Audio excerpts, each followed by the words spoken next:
আমার বন্ধুগণ, আল্লাহ রাব্বুল আলামিন বলেন, মিনহা খালাকনাকুম ওয়া ফিহা নুঈদুকুম ওয়া মিনহা নুখরিজুকুম তারাতান উখরা। আওয়াজ দিয়ে বলেন না সুবহানাল্লাহ।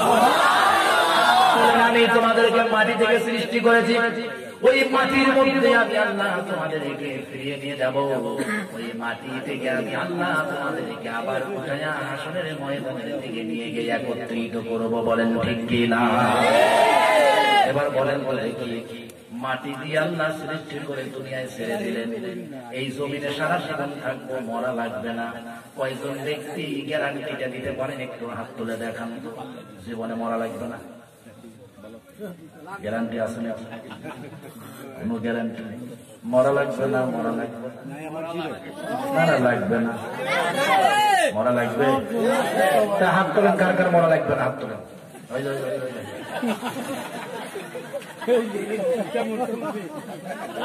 রাজেশ্বরবাসীদেরকে বুঝাইতে পারলাম। ওই যে চলেন আবার শুরু করি, বুঝাইতে পারলাম। কি গো কি গো বুঝাইতে পারলাম। চলেন আবার শুরু থেকে আউযুবিল্লাহ থেকে শুরু করি, ওয়াজ আবার শুরুর দিকে নিয়ে যাই। কি কর কি কর বুঝাইতে পারছি কি পারি নাই? বুঝাই কি নাই না? আমার বন্ধুগণ, আল্লাহ আমি আল্লাহ তোরে মাটি দিয়ে সৃষ্টি করলাম, ওই মাটির মধ্যেই আবার তোরে আমি নিয়ে যাবো। ওই মাটির মধ্য থেকে আমি আল্লাহ তোরে জীবিত করে আবার আসলে ময়দানে আমি দাঁড় করাইয়া দিব। ও দুনিয়ার মানুষ, মাটি থেকে সৃষ্টি করা হয়েছে, মাটিতে নিয়ে যাওয়া হবে, আবার মাটি থেকে উঠানো হবে। আসলে ময়দানে জীবনের প্রত্যেকটা মুহূর্তের কথার জবাব আল্লাহর কাছে দিতে হবে। তাহলে বলেন তো, এই জীবনটা শুনে করে সাজানোর দরকার আছে না? জীবন সাজাবো দুনিয়ার মানুষের কথা দিয়ে, জীবন সাজাবো দুনিয়ার মানুষের কথা দিয়ে না আল্লাহর কোরআন দিয়ে। জীবন সাজাতে হাতিয়ার লাগবে দুইটা, বলে বলে বলে এটা মাইক নাই, মাইক নাই, বক্সে চলে। আচ্ছা বক্সে চলো, কথা ডাবল হলে তো বুঝবে না, একটু কমায় দাও যাতে করে কথাটা ডাবল না হয়। আমার বন্ধুবান্ধব, জীবন সাজানোর জন্য হাতিয়ার লাগে কয়টা? দুইটা। দুনিয়াতে আল্লাহ পাঠাইছেন, দুনিয়া থেকে বিদায় দিলেন, আবার কবর থেকে জীবিত অবস্থায় আমার আল্লাহ যেহেতু তুলবেন, কথার মধ্যে আমাদের কারো কোনো দ্বিমত। যেহেতু কবর থেকে আবার উঠতে হবে, তাহলে বলেন তো দেখি, ওই ময়দানে মাহশরে দাঁড়িয়ে যেন আল্লাহর কাছে উচ্চ কণ্ঠে যেন জবাব দিতে পারি, আল্লাহ জমিনে সারাটা জীবন তোমার কোরআন আর রাসূলের আদর্শ মেনে জীবন পরিচালনা করেছি, এই জন্য নিজেকে তৈরি করার দরকার আছে না? আছে। মুমিনের জীবন চালানোর জন্য কয়টা হাতিয়ার লাগে? এক নাম্বার হলো আল্লাহর কোরআন, দুই নাম্বার হাতিয়ারটার নাম হলো রাসূলের সুন্নাহ। ঠিক কিনা? আল্লাহর নবী বিদায় হজের ভাষণের মধ্যে জানিয়ে দিলেন, দুনিয়ার মানুষ, আমি রাসূল তোমাদের কাছে ছোট্ট করে বক্তব্য দিয়ে যাই, দুনিয়ার জমিন থেকে সফল যদি হতে চাও, আল্লাহর কোরআন আর রাসূলের তরিকাকে গ্রহণ করে নাও। আল্লাহর কোরআন আর রাসূলের তরিকাকে গ্রহণ করবা যারা, এই জমিনে সফল হয়ে কাল ময়দানে মাহশরে আল্লাহর জান্নাতের মেহমান হয়ে যাবা। তারা বলেন না সুবহানাল্লাহ। প্রিয় বন্ধু, মাত্র 4-5 মিনিটের ভিতরে আমি শেষ করে দিব। এই দুনিয়ার প্রত্যেকটা মানুষের মধ্যে আমার আল্লাহ রাব্বুল আলামিন এই দুনিয়ার প্রত্যেকটা মানুষকে 5-5টা মামলার আসামি বানায়া রেখেছেন। আওয়াজ দিয়ে বলেন তো কয়টা মামলার আসামি? এই দুনিয়াতে দেখবেন জায়গা জমি নিয়ে মারামারি লাগে, গন্ডগোল লাগে, মামলা হয়। ঠিক কিনা? মার্ডার কেসের আসামি আছে না নাই? আমার বন্ধুগণ, দুনিয়ার জমিনে মানুষের যত মামলাই থাকুক না কেন, অনেক সময় কিন্তু টাকা দিয়েও মামলা থেকে খালাস পাওয়া যায় কি যায় না? যায়। কিন্তু আমার বন্ধু, আমার মালিক 5টা মামলার আসামি আপনাকে আমাকে বানালেন। এই দুনিয়ার মানুষ কিন্তু টাকা দিয়ে এই 5টা মামলার আসামি থেকে উদ্ধার হতে পারবে না। আমার বন্ধুগণ, বলেন তো দেখি কয়টা মামলার আসামি? এই দুনিয়ার প্রত্যেকটা মানুষের 5টা মামলার আসামি। এক নাম্বার মামলা হলো, এক মৃত্যু। এবার বলেন মৃত্যু নামক মামলা আমাদের জীবনে আছে না নাই? আরো জোরে বলেন আছে না নাই? এক নম্বর মামলাটার নাম মৃত্যু। আমার বন্ধু সময় থাকলে বিস্তারিত বলতাম, বিস্তারিত বলবো না, সংক্ষেপে বলে যাই। এক নম্বর মামলার নাম হলো মৃত্যু। দুই নম্বর মামলার নাম হলো কবর। রাসূল বলেছেন এই কবর কারোর জন্য জান্নাত, এই কবর কারোর জন্য জাহান্নামের গর্ত হয়ে যাবে। বলেন ঠিক কিনা? তিন নম্বর মামলাটার নাম হলো হাসরের ময়দান। তিন নম্বর মামলাটার নাম হলো হাসরের ময়দান। এই হাসরের ময়দানটা এত কঠিন, এত কঠিন, এত কঠিন। হাসরের ময়দানে মাথার উপরে সূর্যটা চলে আসবে, মাথার উপরে সূর্যটা চলে এসে তাপ দিতে থাকবে। সূর্যের তাপের কারণে মাথার হাড়গুলো টাস টাস করে ফেটে যাবে। আমার বন্ধু সূর্যের তাপের কারণে মাথার হাড়গুলো টাস টাস করে ফেটে যাবে, আর নাক আর কান দিয়ে মাথার মগজগুলো গলে গলে পড়তে থাকবে। ও বন্ধু, আপন বন্ধু, এইটা হলো হাসরের ময়দানের তিন নম্বর মামলা। চার নম্বর মামলাটার নাম হলো মিজান। দয়াল নবী বলেন মরিয়ার মিজানের পাল্লা আমার আল্লাহ বসায়া দিবে রে। ওই মিজানের পাল্লায় যদি নেকির পাল্লাটা যদি হালকা হয়ে যায়, গুনার পাল্লাটা যদি ভারী হয়ে যায়, জাহান্নাম ছাড়া তোমাদের আর কিছু জুটবে না। বলে মজাটা ঠিক কিনা? এইটা হলো চার নম্বর মামলা। আমার বন্ধু পাঁচ নম্বর মামলাটার নাম হলো ফুলসিরাত। দয়াল নবী বলেন এই ফুলসিরাতটা হয় ফুলের চেয়ে চিকন, হীরার চেয়ে চিন্তা ভাবনা করে দেখো বন্ধু কিভাবে হবে ওই ফুলসিরাতের পথ পার। আমার বন্ধু হীরার চেয়ে উধার হবে ফুলসিরাতের পথ পার। ফুলসিরাতের ডাইন পাশে থাকবে জান্নাত, বাম পাশে থাকবে জাহান্নাম। বন্ধু মানুষ নিচের দিকে তাকিয়ে দেখবে দাউ দাউ করে আগুন জ্বলছে। যারা বদকার, জেনাকারী, সুদখোর, ঘুষখোর, চিটার, ডাক্তার, লম্পট, তারাই ফুলসিরাত দিয়ে পার হতে চাইবে। মাঝামাঝি গিয়ে আগুনের সমুদ্রের ভিতরে পড়ে যাবে, পুড়ে জুড়ে কয়লা হয়ে যাবে। বন্ধু হৃদয়ের কানটা একটু লাগিয়ে চিন্তা করো তো, ওই ফুলসিরাতের পথটা দ্রুত গতিতে পার হয়ে জান্নাতের ভিতরে ঢুকতে যেন পারি। এই জন্য আমাদের ফুলসিরাতের পথে পাড়ি দেওয়ার জন্য আমাদেরকে নেক আমল করার দরকার আছে না? না। আমার প্রাণ প্রিয় লালাবাসী, আমার বন্ধু দয়ার নবী বলেন দুনিয়ার জমিনে যারা নেককার হবে, পরেজগার হবে, তারা বিদ্যুৎ গতিতে ফুলসিরাতের পথ পার হয়ে আমার আল্লাহর জান্নাতের ভিতরে ঢুকে যাবে। বলেন সুবহানাল্লাহ। মামলা যেন কয়টা? এক নম্বর মামলার নাম মৃত্যু, দুই নম্বর মামলার নাম কবর, তিন নম্বর মামলার নাম হলো হাসরের ময়দান, চার নম্বর মামলার নাম হলো মিজান, পাঁচ নম্বর মামলার নাম হলো ফুলসিরাত। এবার বলে কি ও বন্ধু, এই পাঁচটা মামলা জটিল হোক আমরা চাই না, এই পাঁচটা মামলা আমাদের জন্য সহজ হোক আমরা চাই। এই পাঁচটা মামলা সহজ করার দরকার আছে না নাই? এই পাঁচটা মামলা সহজ করার জন্য আল্লাহ রাব্বুল আলামিন 1000 বছর পূর্বে তিনটা আমল পৃথিবীর মানুষগুলোর শিখায়া দিলেন। বলেন সুবহানাল্লাহ। তিনটা আমলের কথা বললেন আল্লাহ রাব্বুল আলামিন। বললেন আল্লাহু আকবার।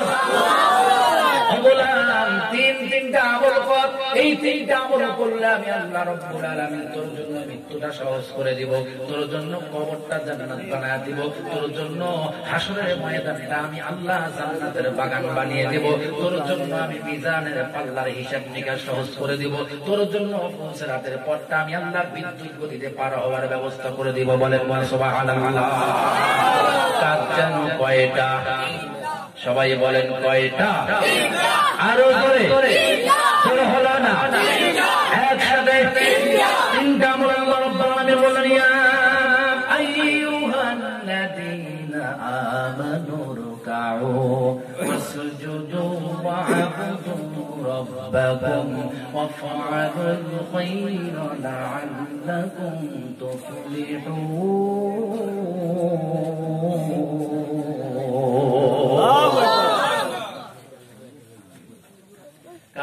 কয়টা?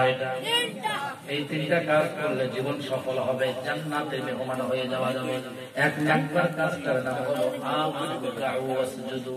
যতদিন জমিনে বেঁচে থাকবো রুকু আর সিজদা হবে কার কাছে? আরো জোরে বলেন কার কাছে? আমার দুই নাম্বার দুই নাম্বার কাজ করবে আল্লাহ রাব্বুল আলামিন বললেন ওয়া'বুদু রাব্বাকুম। আওয়াজ দিয়ে বলেন না সুবহানাল্লাহ। দুনিয়ার বাজারে পাঁচটা মামলা সহজ করার জন্য দুই নাম্বার কাজটা হলো তোমার মালিকের গোলামি করো, তোমার মালিকের দাসত্ব করো, তোমার মালিকের তাবেদারি করো। দুই নাম্বার কাজটা হলো মালিকের তাবেদারি করা, মালিকের গোলামি করা, মালিকের দাসত্ব করা, মালিকের তাবেদারি করে দেখো, মালিকের গোলামি করে দেখো, মালিকের দাসত্ব করে দেখো, জীবনটা সফল করে দিবেন যিনি তিনি যেন কে। তিন নাম্বার মেসেজটা আমার আল্লাহ দিয়ে বলছেন وفعلوا الخير لعلكم تفلحون।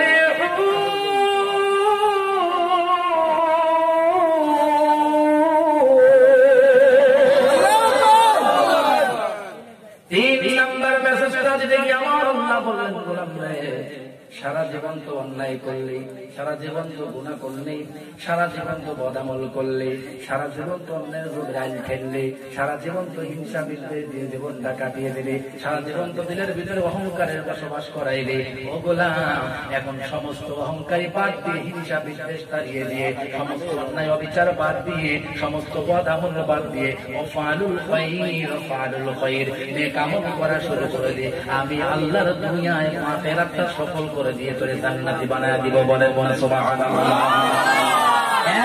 একবার জমিনে যতদিন বেঁচে থাকবো রুকু আর সিজদা হবে কার কাছে?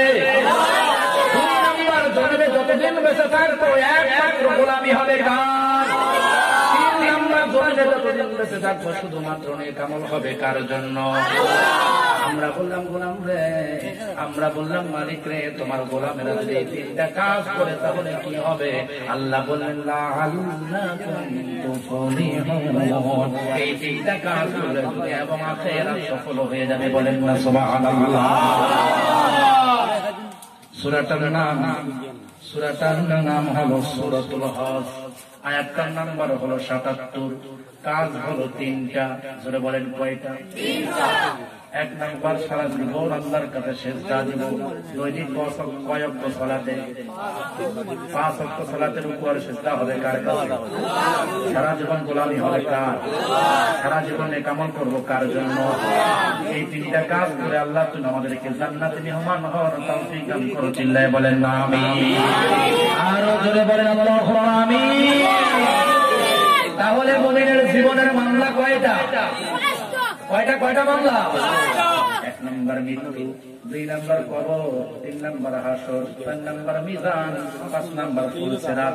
এই 5টা থেকে মামলা সহজ করার জন্য আমল করতে হবে কয়টা? এক নম্বর হলো সারা জীবন আল্লাহর কাছে সিজদা দিব, জীবনে কোনদিন সিজদা দেওয়া বন্ধ করবেন না। দৈনিক 5 ওয়াক্ত সিজদা হবে কার কাছে? দৈনিক আল্লাহর গোলামি হবে শুধুমাত্র কার জন্য? দৈনিক নেক আমল হবে শুধুমাত্র কার জন্য? আল্লাহ এই তিনটা আমল করে দুনিয়ার আখিরাত সুন্দর করার তৌফিক দান করে দাও।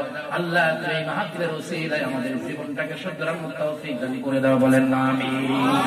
আরো জোরে বলেন আল্লাহুম্মা আমিন। আমার বন্ধুগণ, রাত 11টা 2 আমার ঘড়িতে, আর রাত গভীর নয়, 10টায় প্রোগ্রামটা শেষ করার কথা ছিল, সেখানে 11টা না 11টা 2 অনেক রাত হয়ে গিয়েছে। আল্লাহ তুমি আমাদের মাহফিলকে কবুল করো, কমিটিদেরকে কবুল করো, শ্রোতাদেরকে কবুল করো। আজকের মাহফিলের বদলতে দুনিয়া এবং আখিরাত আমাদের সফল করে দাও। বলুন আল্লাহুম্মা আমিন। আরো জোরে বলেন আল্লাহুম্মা আমিন। সবাই ইস্তেগফার পড়েন, দুরূদ শরীফ পড়েন, এরপর দিলটা নরম করে আমরা দরবারে ইলাহিতে আমরা দুহাত তুলে দিব। আস্তাগফিরুল্লাহ রাব্বি মিন কুল্লি যামবি ওয়া আতুবু ইলাইহি লা হাওলা ওয়া লা কুওয়াতা ইল্লা বিল্লাহিল আলিয়্যিল আযীম।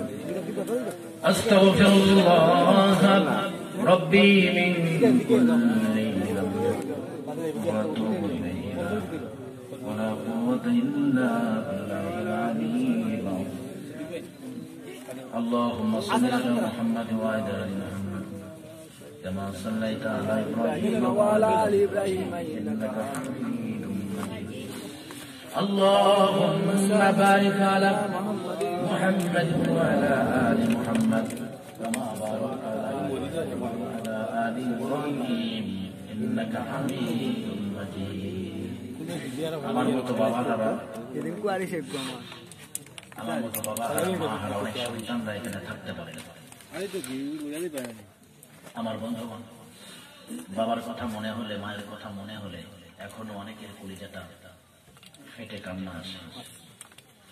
বাবার মতো ধন কি আর পৃথিবীতে হয়? আর হয় না। এই বাবা মা কবরের থেকে শুধু তাকিয়ে আছে সন্তানদের দিকে। কখনো আমার কলিজার টুকরা সন্তানটা আমার জন্য একটু দোয়া করবে। এই যে রমজান মাস আসতেছে, এই তিনটা আমল যে দিলাম, এই তিনটা আমল দিয়ে সারাটা সাজানোর চেষ্টা নিয়ত করে নেন, আল্লাহ সারাটা জীবন এই তিনটা আমল আর ছাড়বো না, আর ছাড়ব আল্লাহর কাছে সিজদাই যদি না দিতে পারে কিসের মুসলমান, কিসের মুসলমান? আল্লাহর কাছে সিজদাই যদি না দিতে পারে, মাথায় যদি নত না করতে পারে, কি জবাব আল্লাহর কাছে দেব আমরা? বাবা মার জন্য প্রাণ খুলে দোয়া করেন, চোখের পানি ছেড়ে দিয়ে দোয়া করেন। রাত্র গভীর, বলা যায় আমি অধমের দোয়া কবুল আল্লাহ নাও করতে পারে। এখানে তো আল্লাহর দুই একটা প্রিয় বান্দাও থাকতে পারে, ঠিক কিনা বলেন? কার হাতের উসিলায় আল্লাহ দোয়া কবুল করবেন বলাই জানাই না। এই জন্য হৃদয়টা উজাড় করে দিয়ে চোখের পানিগুলো ছেড়ে দিয়ে বাবা মার জন্য দোয়া করেন। আল্লাহ যেন আজকের আমাদের দোয়াগুলো